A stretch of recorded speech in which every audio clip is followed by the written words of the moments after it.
Mais c'est exactement ça. Et pour revenir à ce que ça m'apporte actuellement aussi, tout ça, toute cette démarche, c'est que ça m'a permis en effet de voir ce que je voulais conserver dans ma valise pour la transmettre à ma fille. Et mon approche et mon échange avec ma fille a évolué. Voilà. Truc tout bête, ce week-end elle est venue me voir, le week-end dernier elle est venue me voir.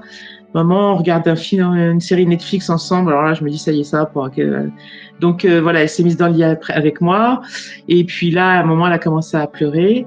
Et tu vois, Caroline, le réflexe, je lui dis alors, à quoi tu penses là?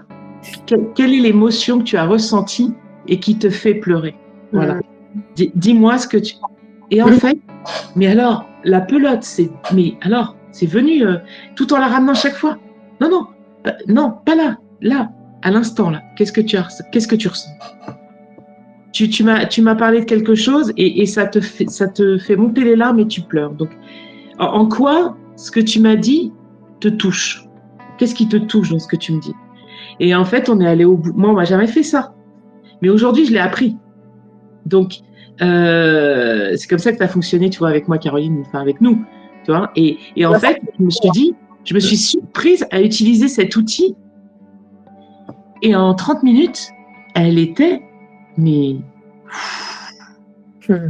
elle a dit, mais maman, c'est super en fait. Et voilà. Et donc c'est rigolo parce qu'elle me dit, moi la prochaine fois que tu iras pas bien, je te demanderai alors à quoi tu as pensé à ça.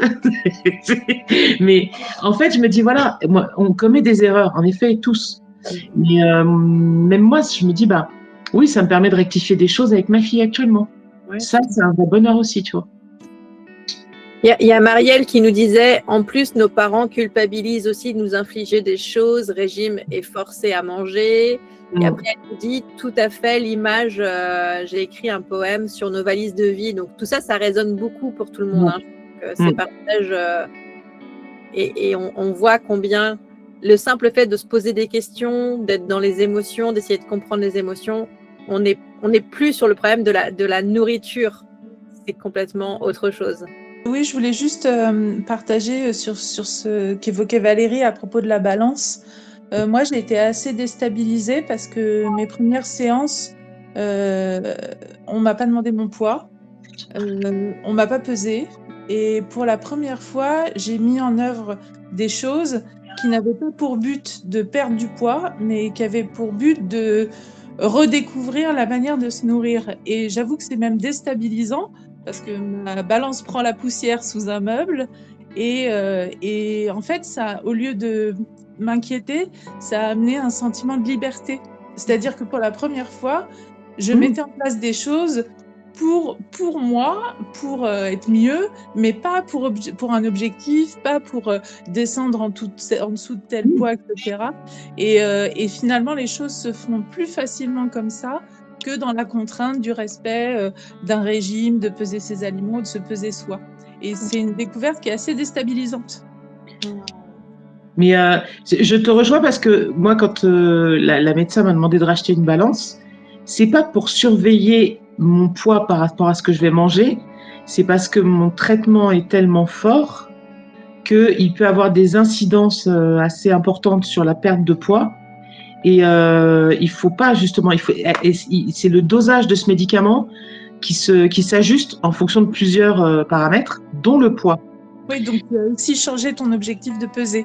C'est plus un objectif de baisser à prix, voilà, c'est de t'accompagner dans le changement. Exactement, c'est ça. Elle m'a dit, moi, je suis pas à dire il faut que vous ayez perdu du temps, que voilà, que vous preniez pas tant. Non, c'est que ce traitement va avoir un fort impact sur votre poids. Et ça aussi, ça fait partie des indicateurs qu'on doit suivre pour ajuster justement la suite. Donc voilà, c'était pas du tout. Pour une fois, on ne servait pas de la balance dans le sens. Je voudrais, je vois qu'il y a eu un commentaire de la part de Clélie dans le chat et je voudrais quand même qu'on le partage parce que c'est intéressant parce que là on est sur une problématique notamment autour du poids, de l'hyperphagie, de la prise de poids, etc. Clélie, bon, c'est pas son souci à elle, mais elle a d'autres soucis. Je vais lire son commentaire. Tout de même pas évident de nourrir sa vie autrement, surtout quand le système de récompense par l'alimentation s'est ancré au fil du temps. Alors, tu me diras, la problématique, elle est pour les personnes qui sont dans l'hyperphagie ou qui sont dans la boulimie. Bon, en l'occurrence, on est sur le système de boulimie. En fait, elle parle de nouvelles béquilles. Et je pense que c'est ça le problème de trouver. En fait, c'est trouver une nouvelle béquille, ça va être déplacer la problématique sur autre chose. Et je pense que déjà là, il y a un paradoxe qu'il faudrait retravailler. Et au lieu de déplacer la problématique en changeant de jambe, en fait, peut-être aller se demander qu'est-ce qui me nourrit, qu'est-ce que je peux mettre en œuvre avec chaque petit pas dont on parlait tout à l'heure pour pouvoir m'approcher de ce que je veux vivre. Qu'est-ce que je veux vivre? La question que je disais aussi déjà tout à l'heure, c'est qu'est-ce que tu veux vivre? À quoi dans 10 ans, si tu te projettes dans 10 ans, dans 5 ans, dans 6 mois, qu'est-ce que tu veux vivre? Ça, l'écrire. Quelle est la vie idéale? Alors, tu l'atteindras pas, ça c'est certain, mais tu peux y tendre. Et du coup, en fait, de faire cet exercice de projection, ça peut t'amener à, ok, là, en fait, je me vois comme ça, donc j'ai envie de vivre ça, ça, ça, ça, ça et ça. Et ben, comment je peux faire pour y tendre? Alors, à court terme, à moyen terme et à long terme. Et chaque jour, et ben, chaque action que tu mènes dans ta vie d'aujourd'hui, du jour, chaque fois que tu te lèves le matin, tu te dis à quoi je vais passer mon énergie aujourd'hui pour que ça m'apporte du bien-être et pour que ça tende à mon idéal de vie.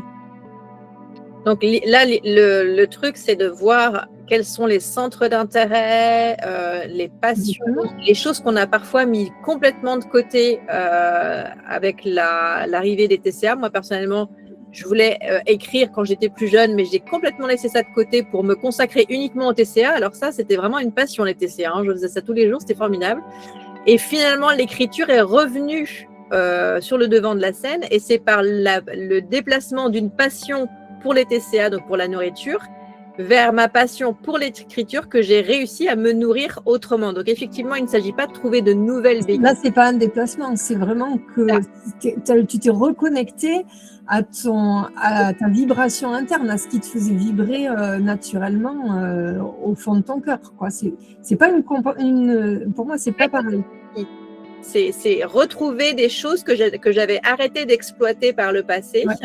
Et qui était toujours au goût du jour, parce que j'aimais toujours autant écrire, c'était au fond de moi, et ça m'a permis finalement de déplacer mon énergie, mon temps, mes pensées, là où elles étaient vraiment très concentrées sur et Clélie, je peux t'assurer que je comprends tout à fait, parce que j'ai vraiment vécu la boulimie pure et dure, Moi, c'était, je mangeais, je vomissais, Donc, c'était un système qui fonctionnait très très bien. Je trouvais ça formidable de pouvoir vomir tout ce que je mangeais et de rester mince. Je trouvais ça génial. Jusqu'au jour où je me suis rendu compte que j'allais juste en mourir. Donc là, je me suis dit, ok, bon, on va changer de fusil d'épaule. Et vraiment, c'est pas tant de trouver des nouvelles béquilles. Je suis complètement d'accord. C'est qu'est-ce qui t'anime, qu'est-ce qui te passionne, ou qu'est-ce qui t'animait et te passionnait avant l'arrivée des TCA. Qu'est-ce que tu aimes? Même des tout petites choses. Qu'est-ce qui dans un film te touche? Je sais que tu lis énormément, Clélie. Qu'est-ce qui te touche dans les bouquins? Quels sont les sujets qui te passionnent? Quels sont tes rêves? À quoi tu as toujours eu envie envie de faire et que tu n'as jamais eu l'occasion de faire? Enfin, moi, je voulais faire du violon et j'ai jamais pu. Et ben, je me suis inscrite à un cours de violon. Voilà, après, ça donne ce que ça donne, mais je le fais. Je voulais faire du badminton depuis 10 ans. Je m'en empêchais parce que je ne me sentais pas à ma place, je ne me sentais pas légitime, je ne me sentais pas assez en forme aussi, physiquement. Et puis j'avais peur des gens. Donc forcément, aller dans un groupe, c'était compliqué pour moi. Et ben, j'ai dit, je vais essayer, je verrai bien. Je suis arrivée devant le gymnase et si je n'avais pas été épaulée par une copine qui me guidait en même temps, j'aurais fait demi-tour. Et j'y suis allée et finalement, là, ça fait 2 ou 3 ans que je fais du violon, du badminton et je me régale et c'est cool, quoi. Enfin, et je suis acceptée dans le groupe et je me suis rendu compte que la perception du regard des autres que j'avais sur moi, elle a complètement été modifiée et franchement, ça se passe super bien et j'ai des bons contacts avec tout le monde, mais parce que j'ai travaillé ma relation aux autres aussi. Enfin, en fait, tout s'imbrique. Et il faut se dire que chaque chose que tu vas faire avancer dans un sens du mieux, c'est pas très clair, c'est pas très français, mais vers le mieux, ça va jouer sur autre chose à côté. Tout à fait. Toujours. Et ça te donnera envie encore d'aller tester autre chose.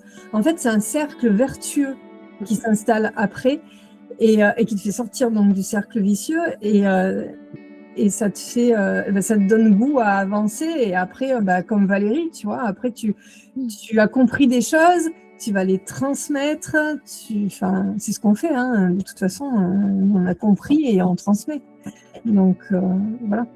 Et dans ton quotidien, tu verras qu'il y a même des gens après qui viennent te voir. J'ai des copines qui viennent et qui me disent bon alors là, tu m'aiguilles comment voilà, parce que on devient inspirant aussi, inspirant et aspirant.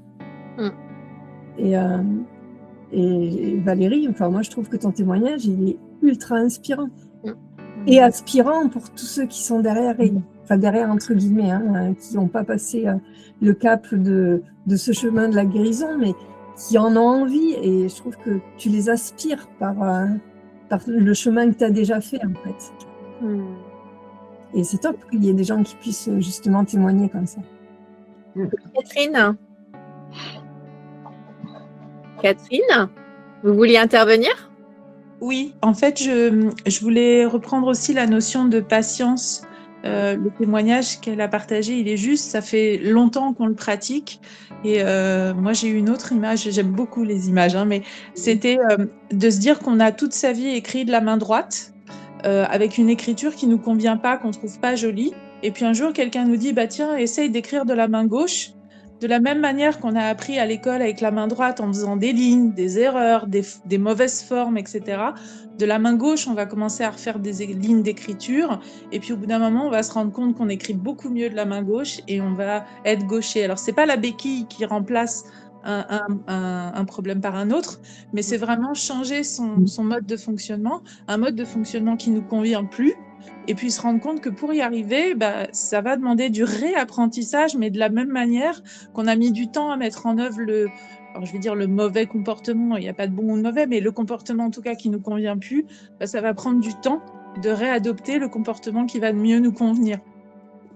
Et j'aime bien la notion d'apprentissage, de choses. Quand on fait un sport et qu'on se lance dans le sport, tu parlais du badminton, on ne devient pas champion du monde tout de suite. On va d'abord faire des entraînements et puis ça va être difficile et puis on va se dire qu'on ne va pas y arriver. Et puis finalement, un jour, on peut peut-être faire les Jeux Olympiques. Voilà. Et moi, ma position, c'est ça. De me dire, je vais faire un petit peu. Ce n'est pas du tout comme ça que je faisais d'habitude, mais on verra si ça peut mener à quelque chose de mieux. Et accepter l'aide des autres aussi. Exactement. Et le savoir-faire des autres aussi. Ouais. Quand on fait du sport, on a un entraîneur, on a un préparateur physique, on a aussi un kiné qui peut venir réparer les blessures parce qu'il peut y en avoir sur le parcours. Et moi, j'aime bien la métaphore du sport. Voilà, moi, je me prépare aux Jeux Olympiques de la bonne alimentation. Souvent, accepter cette aide, c'est vraiment problématique parce qu'on n'a pas appris à demander de l'aide et on n'a pas appris non plus à recevoir. Et le donner-recevoir aussi, c'est important de le amorcer. Tout à fait.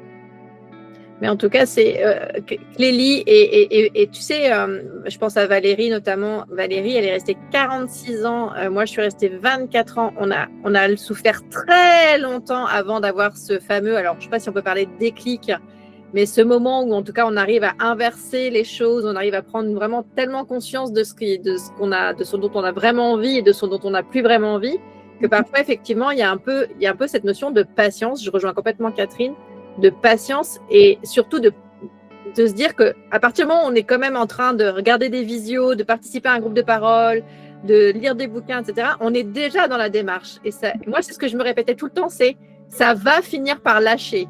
Je me rappelle que les derniers mois de mes thérapies, je disais quasiment toutes les séances, ça va finir par lâcher. Je ne sais pas quand, je ne sais pas comment, mais ça va finir par lâcher.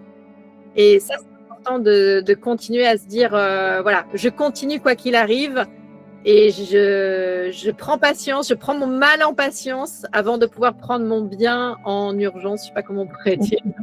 Et après aussi, ne pas avoir peur d'entendre des choses qu'on nous a répétées déjà 50 fois, parce que des fois, on ne les entend pas une fois, 2 fois, 3 fois, 4 fois. En fait, on les entend, mais on ne les imprègne pas. Et pour les intégrer, il faut parfois les avoir entendus 15 fois, 20 fois, 50 fois, peu importe. Et ça aussi, c'est de la patience et de la persévérance et de la détermination aussi. Clélie, je vois que tu as mis ta main. Tu voulais intervenir du coup? C'est vrai que moi, j'ai un peu peur. Je suis au début d'un grand changement et c'est vrai que je trouve que, par exemple, on parlait de mon attrait pour la lecture. J'ai l'impression même de transvaser quelque part la boulimie de la nourriture dans la lecture. C'est vrai que je lis plus de bouquins par semaine. Et tout rentre dans un schéma un peu justement voilà, de boulimie, en fait, de tout. Que ce soit le sport, la lecture. Et ça fait que ça me fait me poser plein de questions. Enfin, j'ai l'impression d'être que dans ce schéma-là de... Clélie, si lire des bouquins te fait pas autant de mal que la boulimie, c'est pas grave. Je me suis mis à écrire beaucoup trop. Si tu veux mon avis, j'écrivais beaucoup trop. Mais il y a eu un moment où ça a été nécessaire pour justement sortir de la boulimie. Je préférais écrire trop que manger trop. Donc, ok, pour l'instant, tu es encore dans un système de tout ou rien ou d'un petit peu des extrêmes. C'est normal, ça fait partie du processus. C'est ça juste après. Et si tu lis beaucoup, c'est pas grave. C'est un moindre mal. Ça va se réajuster. Il y a d'autres choses qui vont rentrer dans ta vie qui vont te permettre de retrouver un équilibre. Ne t'inquiète pas. Et puis lire, c'est en fait, bon là, les TCA, ça a quand même une toxicité sur le système, mais la lecture, pas vraiment. Si ça t'handicape pas dans ta vie quotidienne, moi j'ai envie de te dire, c'est fonctionnel, quoi. Et continue, si ça te régale, mais continue. Tu peux lire 15 bouquins dans la même journée. Si ça prend pas le pas sur ta vie quotidienne, sur tout ce que tu as à faire, sur ton alimentation, sur tes envies à côté, voilà, c'est pas forcément problématique en fait. Il faut pas voir le mal partout non plus. Je pense que justement c'est là où on a moi j'ai du mal à essayer vraiment d'analyser, c'est que j'ai l'impression quand même que cette lecture-là du soir, c'est aussi quelque part, ça m'envoie dans un autre monde et ça m'empêche de penser à moi. C'est un échappatoire total. Oui, mais c'est pas très grave ça comme échappatoire. L'échappatoire, ce serait la drogue. Si tu me dis j'ai arrêté les TCA et je me drogue, bon là ou je prends des somnifères, bon là je me dirais il y a un souci. Mais franchement, la lecture pour moi et je l'ai fait aussi. Alors, je veux te dire, j'ai énormément lu le soir avant de me coucher, mais ça m'a nourri finalement. Ça m'a nourri d'une autre façon et je comprends tes inquiétudes. Mais comme tu l'as dit, tu es au début là, tu avais commencé un sevrage assez récemment. C'est vraiment tout nouveau, tout ça. Cette personnalité un petit peu extrême, on pourrait presque dire borderline, c'est cool. Ça ne va pas se transformer du jour au lendemain. Ça va se transformer petit à petit. Comme on le disait tout à l'heure, il y a plusieurs étapes. Si tu lis beaucoup, Clélie, franchement, c'est pas grave. Sauf si effectivement, comme le dit Sophie, si ça t'empêche de vivre, que tu dors plus la nuit, que tu manges plus. Du sommeil, des besoins primaires, oui, là, pose-toi des questions quand même. Et puis rien ne t'empêche même quand tu lis, de te dire qu'est-ce que je ressens quand tu es dans un bouquin et d'aller voir ce qui se passe en toi. Dans un moment justement qui est agréable encore, c'est encore plus facile. Enfin, plus facile. C'est agréable du coup, puisque tu es en train de lire, tu aimes lire, tu as des émotions dans un livre. Donc, là, tu peux te dire, tiens, je ressens ça, pourquoi